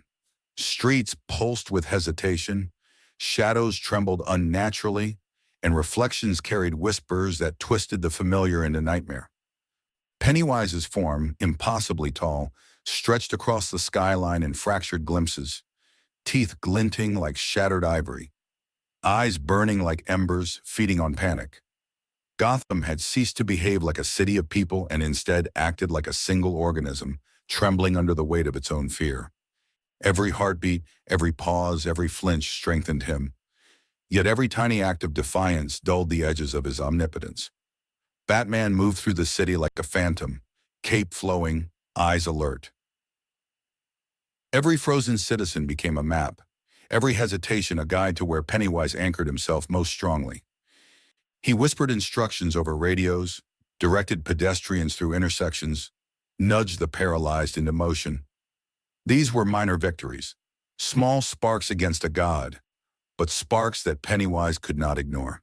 He hissed quietly, a layered, multi-tonal sound that vibrated through alleys and skyscrapers alike, tasting the challenge, calculating the resistance. Gotham was a city split between submission and action, and the god of fear was learning that resistance, no matter how fragile, could irritate even him. Superman hovered above, sensing the invisible architecture of fear spreading like a virus. His presence was a stabilizer, yet it had limits. Citizens flinched, unsure if the god above was salvation or surveillance. Wonder Woman moved among them, grounding panic with presence and subtle encouragement, teaching the city to breathe under pressure, to move despite terror. Flash zipped through streets and subways, nudging motion, ensuring trains ran, cars moved, and people acted even when every instinct screamed stillness. Green Lantern fortified weak points in infrastructure, keeping them functional even as fear strained his constructs. The League's effort was not combat, it was demonstration, a teaching that courage, even small, could disrupt the god's feed. Pennywise decided to escalate dramatically. His voice, layered and infinite, rolled through the city like a low tide. "Do you truly wish to act?" he asked, whispers and reflections, memories, even the mind's quiet corners. "I am eternal. I am inevitable. I am everything you fear." Citizens froze mid-step, eyes wide, stomachs tightening, but then subtle defiance rippled through the city. A mother lifted her child, an officer stepped forward. A child laughed despite shadows. These micro-actions, fragile yet potent, created tremors through Pennywise's psychic field. He hissed sharply, irritation flashing in his impossible eyes, his form flickering. In Arkham, the chaos was at its peak. Guards abandoned posts, inmates panicked, and the Joker, uncharacteristically quiet, muttered to himself, eyes darting. Pennywise's influence had rooted deeply in the psyche of the city, yet cracks of human resilience persisted. Batman moved through alleys, teaching action by example, showing Gotham that movement itself could be a rebellion. The god of fear, towering above the city in intermittent glimpses, growled, not in voice, but in intent. His feeding was slowed. Defiance tasted bitter. Finally, a coordinated act of resistance emerged. Citizens across multiple districts, subtly guided by Batman and the League, began moving in synchrony. Subways restarted, traffic flowed, children continued playing, shopkeepers reopened doors. The ripple cascaded across the city like water breaching a dam. Pennywise shrieked internally, the psychic feedback slicing through him. His form wavered violently, teeth snapping, eyes narrowing, and the shadows quivered. Gotham's collapse was still present, still deadly, but the god of fear was learning that action, persistence, and choice could disrupt him. The night drew on, Gotham trembling on the knife edge between total submission and resilient defiance. Pennywise's laughter echoed from sewers, rooftops, reflections, and memories. Vast, infinite, eternal, but now laced with irritation and fascination. He had not yet lost, nor had he fully conquered. The city was fractured, feeding him, yet resisting, a duality that made him pause in ways he had not in centuries. Batman stood alone beneath a flickering streetlight in the heart of the city, observing the fragile human pulse. He had not defeated Pennywise, not by force, not by strategy, but he had forced the god of fear to contend with the unexpected, the will to act despite terror. And somewhere in the shadows, Pennywise watched, patient, calculating, waiting for the next moment of weakness, but aware now that Gotham would not surrender completely. The world woke to an unfamiliar weight pressing from above, a city's nightmare spilling outward into reality. Gotham's paralysis had become a beacon, and Pennywise had stretched his influence beyond the city, a ripple now affecting Metropolis, Central City, even the distant streets of Coast City. Panic, hesitation, indecision. These were no longer contained within a single urban grid. Fear itself had become a network, invisible yet undeniable, binding humans, infrastructure, and even the gods above. The sun rose as usual, indifferent to the collapse below. But for those touched by Pennywise, the day felt dimmed, fractured, broken. Batman observed from the shadows, cape flowing, eyes scanning. Reports from the League confirmed what he had feared. Citizens across multiple cities hesitated, trains halted mid-track, subways froze, offices emptied, and reflections betrayed glimpses of something impossible. Pennywise was not content to feed on Gotham alone. He was hungry for global recognition, for omnipresence, for the submission of the world's collective fear. "This isn't just a city anymore," Batman muttered under his cowl, voice tense. "It's a template. Every heartbeat, every pause, every skipped motion was now a thread in the god's global web." Superman hovered over Metropolis, feeling the subtle distortion in human behavior. People walked slower, blinked excessively, their attention fracturing as if the city itself were teaching them doubt. Wonder Woman descended into the streets, not to fight, but to stabilize. Her presence reminded citizens of courage, of choice. Yet even her legendary aura was partially dulled by the psychic weight spreading outward. Flash raced through avenues, subways, and alleyways, forcing motion wherever he could. But the city fought back. Hesitation had inertia now, and every action to counter it required more energy, more persistence. Green Lantern reinforced weak points, trying to maintain order. But fear seeped through his constructs like water through cracks in stone. Pennywise manifested partially across multiple cities, impossible to contain, shifting size and form with each location. His white face appeared in mirrors, windows, and reflective surfaces, eyes glinting, teeth flashing impossibly. Red balloons bobbed in streets where no one expected them, floating above children, hovering near government buildings, appearing in the least likely places. Every micro-reaction, hesitation, shiver, skipped heartbeat, fed him, and each feed made him larger, taller, more godlike. He had become not just a local predator, but a force of terror spanning cities, stretching reality like elastic. Batman coordinated quietly with the League, emphasizing subtlety over confrontation. "You can't punch this," he said. "You stabilize, you guide, you force choice, you create movement." Superman acted as a symbol above the clouds, a reminder that strength and courage still existed. Wonder Woman walked among citizens, grounding panic in action. Flash restored flow to systems, moving trains, restarting power grids, ensuring humans acted even under immense fear. Green Lantern fortified weak points, not as traps, but as anchors for movement and stability. The League was no longer fighting a single monster. They were defending the human will itself. Pennywise grew impatient. He no longer needed to feed slowly. The global fear provided abundant energy. Yet resistance intrigued him, fascinated him, irritated him. A single human decision, walking down a street despite shadows, opening a door despite hesitation, felt like a scratch against his godlike form. Each act of defiance, while minuscule, disrupted the perfect flow of terror he had cultivated. The god of fear had to adjust, manifesting more aggressively, his influence spreading through shadows, reflections, and even the subconscious, whispering doubts, memories, and nightmares directly into minds without warning.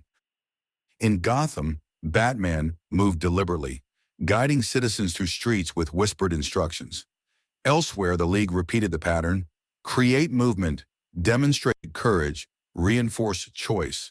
The battle had shifted from combat to psychology, strategy, and resilience. Pennywise's laughter rolled across cities like a low, omnipresent hum, promising horror, consuming hesitation, yet subtly tinged with curiosity. Resistance was new, unexpected, and it piqued him as much as it frustrated him. As the sun rose higher, its light did little to pierce the pervasive sense of dread. The world had learned something terrifying. The god of fear could exist everywhere, in everyone at once. Yet humanity still moved. Even under the oppressive psychic weight, even under the shadows of impossibility, small acts persisted. A mother led her child across a street.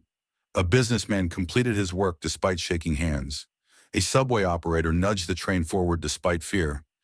And Pennywise, watching, hissed, growing taller, sharper, more godlike, his laughter low and deliberate, realizing the war had entered a new phase. The broken sun had risen not in sky, but in psyche. Cities were feeding grounds, heroes were guides, and the god of fear was patient, eternal, calculating. The real test was only beginning. Could choice, courage, and action resist an omnipresent god? Or would the world itself bend entirely beneath the weight of its own terror? The world's rhythm had shifted. Streets no longer pulsed with life, but with hesitation. Systems faltered, decisions stalled, and every human action became a potential feast for Pennywise. The god of fear stretched beyond Gotham, spreading through Metropolis, Central City, Coast City, even reaching distant urban centers like Chicago and London through subtle psychic tendrils. Every moment of doubt, every skipped heartbeat, every glance at a reflection became nourishment, feeding his godlike form and extending his influence globally.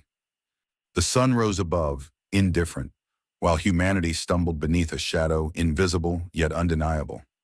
Batman moved methodically through the fractured streets of Gotham, cape flaring, senses stretched to the limits. Citizens froze mid-step, offices emptied, elevators jammed, yet he guided movement where he could. A child stepped off a curb despite trembling. A mother picked up her phone despite hesitation. A bus driver restarted a stalled vehicle.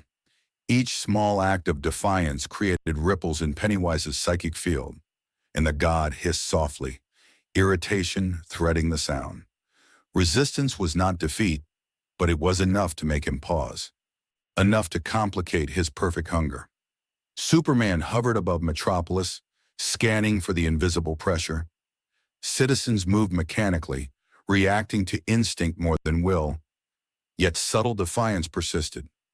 Wonder Woman descended into the streets, her presence radiating calm and courage, grounding the panic where she could. Flash zipped through transit systems, restoring flow where hesitation had frozen action, nudging humans to move even when their minds whispered, "Don't." Green Lantern reinforced weak points in infrastructure, constructs trembling as psychic weight pressed against them, threatening to collapse under fear itself. Together, the League fought not with strength, but with human will. Pennywise's form began to solidify across multiple locations simultaneously, impossible to fully see, yet unmistakably massive.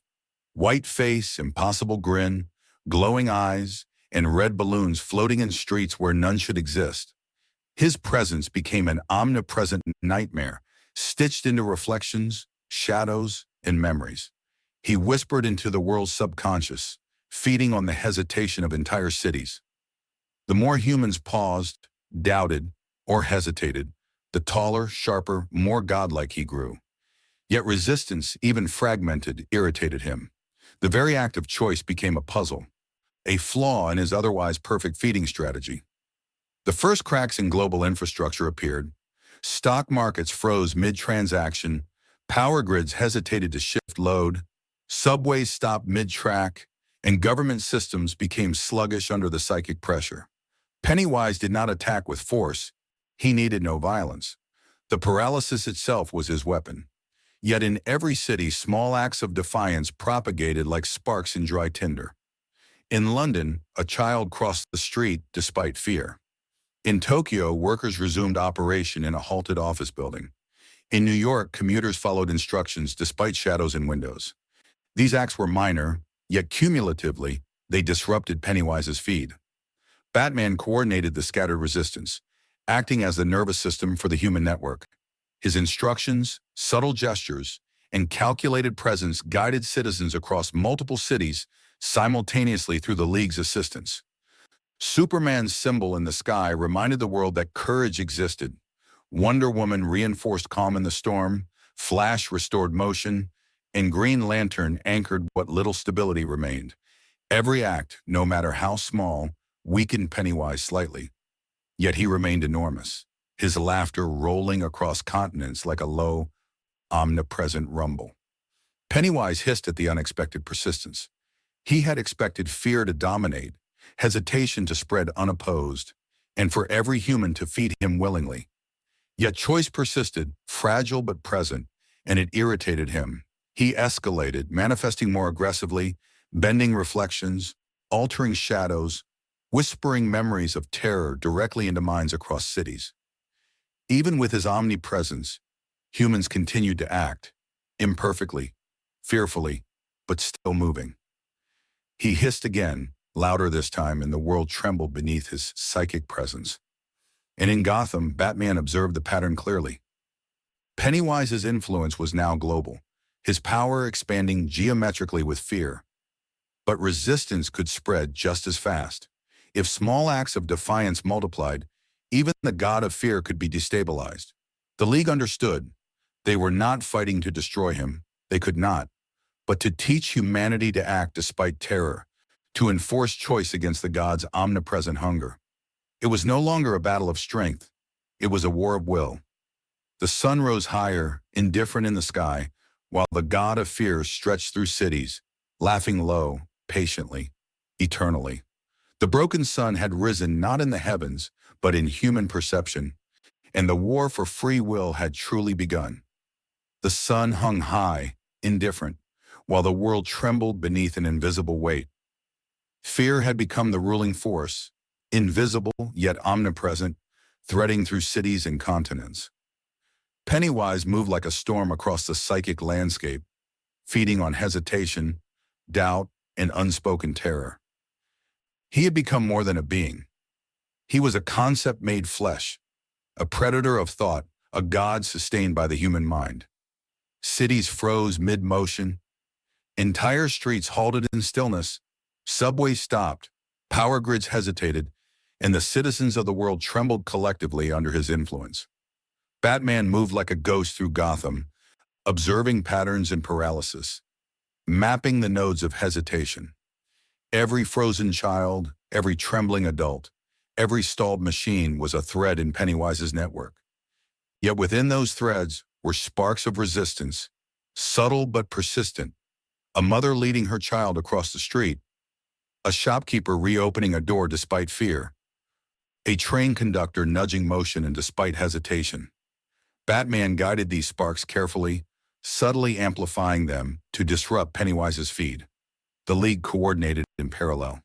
Superman's presence inspired defiance, Wonder Woman stabilized panic, Flash restored motion, Green Lantern reinforced structures, and every small act became a counterweight to the god's omnipresent hunger. Pennywise noticed the shift and escalated. His form fractured and reformed across multiple locations, towering over streets, looming in reflections, stretching impossibly high above skylines. His grin widened, teeth flashing like shards of light, eyes layered with centuries of cruel intelligence. Red balloons floated in impossible numbers, each one a tether to fear, each one amplifying his presence. Whispers moved through minds, feeding on memories, doubts, and the anticipation of terror. Even the bravest hesitated, yet resistance persisted, subtle but undeniable, like currents under a storm-tossed ocean. In Metropolis, citizens froze mid-step, yet a few moved, breaking the pattern, disrupting the psychic network Pennywise fed upon. In Central City, hesitant commuters forced subways into motion, shattering the pause that had held them. In Coast City, workers resumed tasks despite trembling hands. Everywhere, small acts of defiance multiplied, echoing across cities and weakening the god's psychic dominance in pockets, though he remained overwhelmingly powerful. Pennywise hissed, an eternal sound that vibrated through the streets, windows, and even reflections, tasting frustration alongside delight. Batman recognized the pattern fully. Pennywise's power was immense but dependent on absolute hesitation. Action, no matter how small, corrupted his feed, diluted his godhood. He coordinated a subtle network of resistance, civilians guided to act in waves, minor decisions synchronized across neighborhoods, ripple effects amplified through subtle League intervention. Each act, individually tiny, together formed a chain reaction, a web of motion and choice that disrupted Pennywise's otherwise perfect influence. Superman, moving high above the cities, realized the same principle. Strength alone could not counter the god. Presence, inspiration, subtle guidance, and human choice were weapons now. Wonder Woman reinforced courage wherever fear threatened to dominate. Flash became the engine of movement, a literal pulse through paralyzed streets. Green Lantern anchored vital points, preventing structural collapse from paralysis-induced chaos. Every human heartbeat, every choice became ammunition against the god of fear. Pennywise hissed in recognition of the shift, irritation lacing the omnipresent amusement.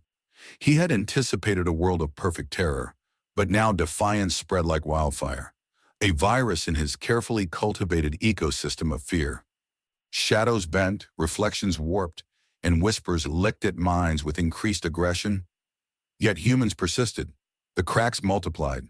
He extended himself further, manifesting in more cities, feeding aggressively. Yet every act of expansion carried risk, for each micro-resistance slowed him, diluted him, forced adjustment. The broken sun had become a battlefield of the mind. Humanity teetered between total paralysis and defiance. Pennywise growing ever larger, ever hungrier, yet simultaneously aware that his dominion was imperfect. The League realized this. They could not destroy him, not physically, not psychically, not even conceptually. They could only teach resistance, enforce choice, and guide humanity to act under impossible fear. The war had escalated from a single city to the world, and the god of fear now faced the most dangerous opposition: human will, persistent, adaptive, imperfect, yet unyielding.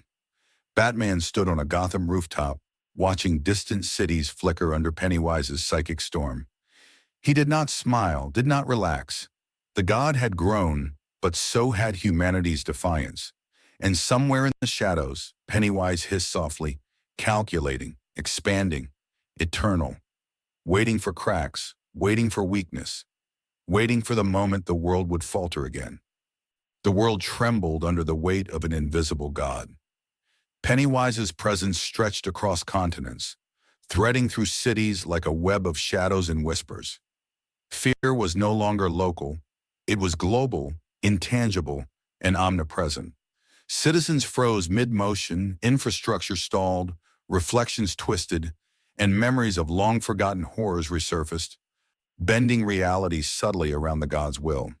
The sun rose over a trembling earth, light failing to pierce the psychic fog, casting a fractured illumination over cities feeding the god, stretching him ever larger, ever more terrifying. Batman moved strategically through Gotham, acting as the nervous system of the subtle resistance. Citizens were guided carefully. A mother nudged her child forward. A bus driver restarted a stalled vehicle. A shopkeeper opened a door despite shadows in the reflection. Each action was small, but cumulatively disruptive. Pennywise hissed, sensing the threads of defiance, irritation flashing in his impossible eyes. He extended his form aggressively, manifesting in impossible scales above Metropolis, Central City, and London simultaneously. Yet even as he fed, the cracks of human defiance persisted. Superman hovered high, symbolizing hope against the psychic storm. His presence stabilized small pockets of courage, reminding citizens that action still existed. Wonder Woman reinforced calm, teaching bravery through simple acts. Guiding, instructing, protecting. Flash became the heartbeat of motion, restoring systems paralyzed by fear. Green Lantern reinforced vital structures, keeping critical points operational. Every micro-action formed a lattice of resistance through the paralyzed world, a subtle counterweight to the god's omnipresence. Pennywise hissed louder, now fully aware that absolute fear was unattainable. Shadows twisted violently in response. Mirrors reflected impossible forms. Balloons multiplied like satellites in the night sky. Yet every act of defiance, every heartbeat of choice, weakened the perfection of his feed. He lashed psychically, whispering threats and memories into the minds of humans, attempting to crush their will before it could spread further. Yet the League and Batman had created a system, synchronized defiance, small yet widespread, rippling across cities, a counterforce growing in scale and persistence. Gotham became a focal point once again. Batman orchestrated civilians like pieces on a chessboard, moving them through streets and intersections, stabilizing neighborhoods, ensuring micro-actions continued despite psychic attacks. Across the globe, similar patterns emerged in subtle coordination through the League. Humanity had become a weapon, not through strength, not through firepower, but through the persistence of choice. Pennywise, immense and godlike, hissed with frustration and intrigue. Resistance was unfamiliar, deliciously irritating. The god escalated further, manifesting simultaneously in impossible forms. Towering above New York, bleeding through reflections in Tokyo, twisting shadows across Paris. Panic multiplied in some areas. Hesitation dominated others. Yet resistance spread faster than expected. The very thing he had not accounted for, human adaptability under persistent fear, was eroding his perfect dominion. Every ripple of action dulled his godhood. Every pulse of courage destabilized his form. Yet he remained vast, eternal, and terrifying. Finally, the first visible cracks appeared in Pennywise's omnipresence. In multiple cities, coordinated human defiance forced shadows to shrink, reflections to normalize, and microfear to dissipate. His form flickered, stretching violently, hiss turning to growl, red balloons bursting into nothingness. The god of fear realized the subtle truth. Absolute domination was impossible. Yet even with cracks, he was still everywhere, still terrifying, still feeding. The war had reached a global climax, a tense standoff between a god sustained by terror and the unyielding persistence of human will. Batman stood atop a rooftop in Gotham, looking outward to cities fractured yet moving. He did not celebrate. The battle was far from over. Pennywise had grown, yet humanity's resistance had grown too. Somewhere in shadows, in reflections, in whispers, the god of fear waited, patient, calculating, eternal. And the world, trembling yet moving, had learned a dangerous truth. Terror was powerful, but choice could ripple even through the omnipresent shadow of a god. The world held its breath. Pennywise, now fully godlike, had spread his terror across continents, twisting shadows, reflections, and memories into instruments of fear. Cities trembled, citizens froze mid-step, entire infrastructures staggered under the psychic weight. The sun rose and set, indifferent to the horrors below, while the god of fear fed on hesitation, delighting in every skipped heartbeat. Yet something had shifted, tiny, fragile, imperceptible, resistance. Sparks of defiance flickered across cities, small yet persistent, rippling through the paralysis, catching Pennywise's attention. Batman moved through Gotham like a shadow among shadows, orchestrating the subtle rebellion. Citizens were guided in small, deliberate acts, children crossing streets despite shadows, parents nudging motion, shopkeepers opening doors, subways moving despite stalled operators. Each action, though tiny, created a ripple through Pennywise's psychic web, weakening the god's perfect feed. Batman understood the principle clearly. Pennywise thrived on absolute fear. Disruption of hesitation, no matter how minimal, could fracture his omnipotence. Superman hovered above the fractured skyline of Metropolis, radiating presence and hope. He acted as a stabilizer, reinforcing courage in citizens while avoiding direct confrontation. Knowing brute strength alone could not defeat a god of thought and terror. Wonder Woman moved among citizens, her presence steadying hearts, guiding action, teaching courage through example. Flash zipped through paralyzed streets, restoring motion, enforcing microdecisions, nudging humans to act despite terror. Green Lantern reinforced critical points, ensuring essential structures remained functional. Humanity itself had become the weapon against the omnipresent god. Pennywise grew impatient, sensing the subtle, scattered defiance spreading globally. His form stretched impossibly high, flashing white teeth, eyes layered with ancient malice, red balloons floating in impossible numbers above cities. He whispered into minds, bending memories, twisting fears, threatening, tempting, testing the persistence of choice. Every hesitation fed him, every defiance irked him. He extended himself further, attempting to crush the sparks of resistance before they multiplied. Yet the more he fed aggressively, the more cracks appeared, the more human will persisted. In Gotham, the first coordinated push occurred. Batman moved civilians through multiple districts simultaneously, a silent symphony of defiance. Citizens acted in unison, subtly guided, creating a ripple effect. Reflections normalized. Shadows shrank. Micro-fear dissipated. Pennywise hissed, irritation and fascination threading his infinite laughter. He struck psychically, attempting to reassert dominance. Yet the coordinated defiance spread faster, subtle but unstoppable in its accumulation. Superman, observing globally, realized the pattern. Strength, combat, weapons, none of it mattered. Only action, only choice, only courage under impossibly oppressive fear could disrupt the god's feed. Wonder Woman reinforced courage wherever panic threatened to dominate. Flash became the pulse of motion, moving civilians, restoring systems, pushing hesitation back. Green Lantern anchored the most critical points, stabilizing life and infrastructure, reinforcing the lattice of resistance. Every heartbeat, every choice, every micro-action became ammunition against the god. Pennywise hissed louder, the hiss rolling like a low, omnipresent thunder across cities. Shadows writhed, mirrors twisted, red balloons multiplied infinitely.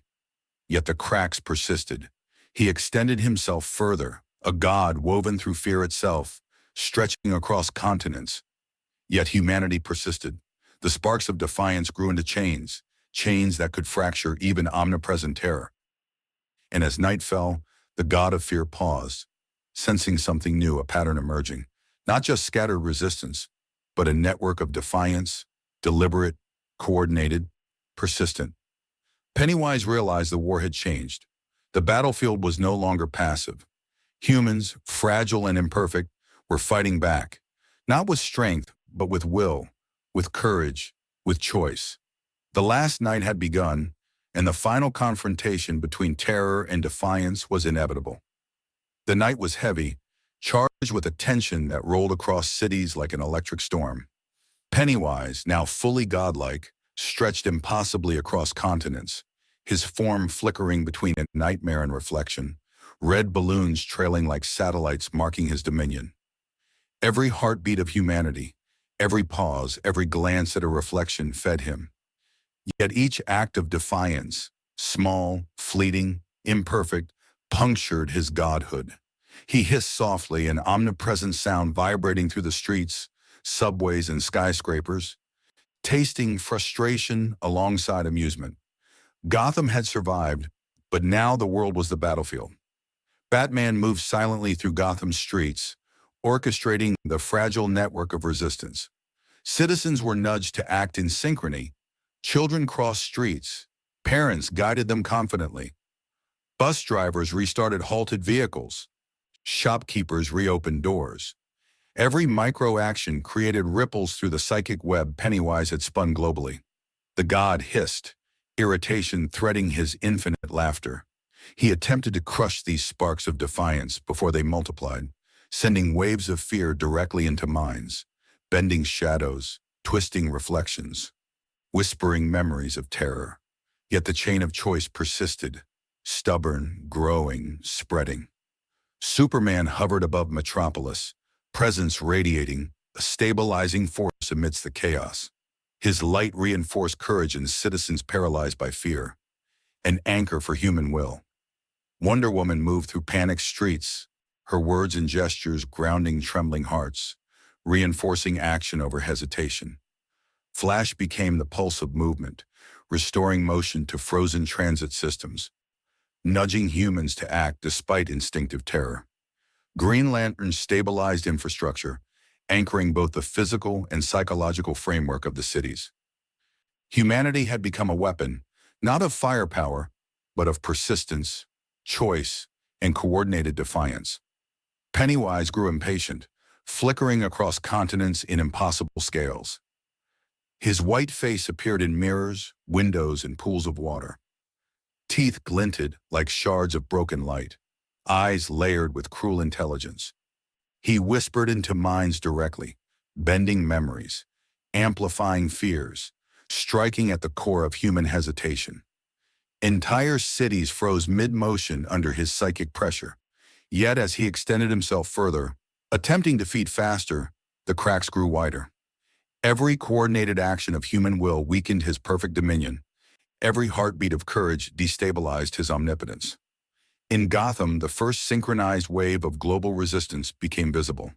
Batman guided citizens through multiple neighborhoods, synchronizing micro-actions across streets.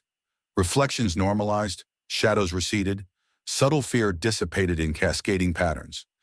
Pennywise hissed sharply, the vibration of his frustration resonating in every corner. He struck psychically, manifesting violently across skylines, trying to reclaim dominance. Yet humanity's coordinated choice was stronger than any individual fear. The cracks multiplied, growing from tiny sparks into a lattice of defiance stretching across continents. Superman understood the principle. Brute strength could not destroy the god. Only action, only choice, only persistent courage could disrupt him. Wonder Woman reinforced courage wherever panic threatened to dominate, guiding small yet essential acts. Flash became the engine of resistance, moving citizens, restoring motion, and nudging action. Green Lantern anchored critical points, stabilizing life and infrastructure, reinforcing the network of defiance. Every heartbeat, every choice, every micro-action became ammunition against the god of fear, threatening the foundation of his omnipresence. Pennywise hissed louder, a sound like low thunder stretching across cities. Shadows writhed violently, mirrors twisted, balloons multiplied infinitely. Yet the cracks persisted, spreading faster than anticipated. He extended himself further, omnipresent, godlike, feeding off the fear of billions, yet noticing the persistent spark of human defiance. Every coordinated act of resistance chipped away at his dominion. Every heartbeat of courage created gaps in his perfect web. The last night had fully arrived. The battlefield was no longer just Gotham or Metropolis. It was the minds, wills, and hearts of every human touched by fear. Pennywise realized that absolute dominion was impossible. Resistance, fragmented yet coordinated, had grown into a network capable of challenging him. Batman, observing from Gotham, understood the final principle. The god of fear could not be destroyed, but his omnipotence could be fractured. Humanity's imperfect, stubborn, persistent will was the ultimate weapon. The night deepened, shadows lengthened, and the god of fear hissed eternally, calculating, patient, aware. Yet somewhere beneath the cracks of terror, humanity acted. The war between omnipresent horror and human will had escalated to its peak. The last night was here, and the final confrontation between fear incarnate and the persistence of courage was inevitable. The world shuddered under the psychic weight of Pennywise's omnipresence. Cities were fractured, infrastructure trembling, citizens caught between paralyzed fear and acts of defiance. Shadows twisted violently, reflections warped reality, and memories of nightmares long buried surfaced unbidden. Yet within this chaos, humanity moved. Small, fragile acts of courage rippling across continents, coordinated subtly by Batman and reinforced by the League. The god of fear hissed incessantly, an eternal sound vibrating through streets, subways, and skylines, tasting irritation alongside delight. Batman moved like a phantom through Gotham, orchestrating defiance in precise, calculated waves. Children crossed streets despite shadows. Parents guided them with determination. Bus drivers nudged stalled vehicles forward, and shopkeepers reopened doors. Each act, minor in isolation, became part of a lattice of resistance, feeding forward through city streets and psychic networks alike. Pennywise sensed the disruption, his irritation flashing through the flickering glimpses of his form. The more he fed aggressively, the wider the cracks appeared. Resistance was spreading faster than his infinite calculations had predicted. Superman hovered high above fractured skylines, radiating hope and stability. His presence reassured paralyzed citizens, reinforcing courage and providing an anchor in the psychic storm. Wonder Woman moved through panicked streets, grounding the trembling with words, gestures, and example. Flash became the pulse of human action, moving through frozen transit systems, nudging citizens to act despite terror. Green Lantern anchored critical points, stabilizing both infrastructure and morale. The League had become the nervous system of human defiance, amplifying small acts into a coordinated global counterforce. Pennywise's omnipresence grew more erratic, flickering across continents like a god unmoored. His face appeared in mirrors, windows, puddles, and pools of thought, teeth flashing impossibly, eyes layered with centuries of cruelty. Red balloons multiplied, floating in impossible numbers, tethered to cities' fear. He hissed into minds, bending memories, twisting shadows, amplifying terror. But resistance persisted. Each act of courage, no matter how small, chipped away at his perfect dominion. Humanity's will was stubborn, persistent, and adaptive, a flaw he had never accounted for in his eternal calculations. In Gotham, the first wave of synchronized defiance gained momentum. Batman coordinated civilians, subtle but deliberate, guiding action across districts. Streets moved, Reflections normalized, shadows shrank, and microfear dissipated. Pennywise hissed sharply, his irritation manifesting as violent psychic pulses. Yet each attempt to suppress defiance only strengthened the human network. The cracks multiplied, becoming a lattice of resistance spanning continents. The god of fear realized with growing frustration that omnipotence was slipping. Superman's observations confirmed it globally. Strength alone could not destroy the god. Only coordinated action, persistence, and choice could challenge him. Wonder Woman reinforced courage wherever hesitation threatened to dominate. Flash restored motion and nudged humans to act, amplifying the chain of defiance. Green Lantern anchored critical points, keeping infrastructure intact, reinforcing the network of resistance. Every heartbeat, every choice, every small act became a weapon against the omnipresent horror, gradually fracturing its dominion.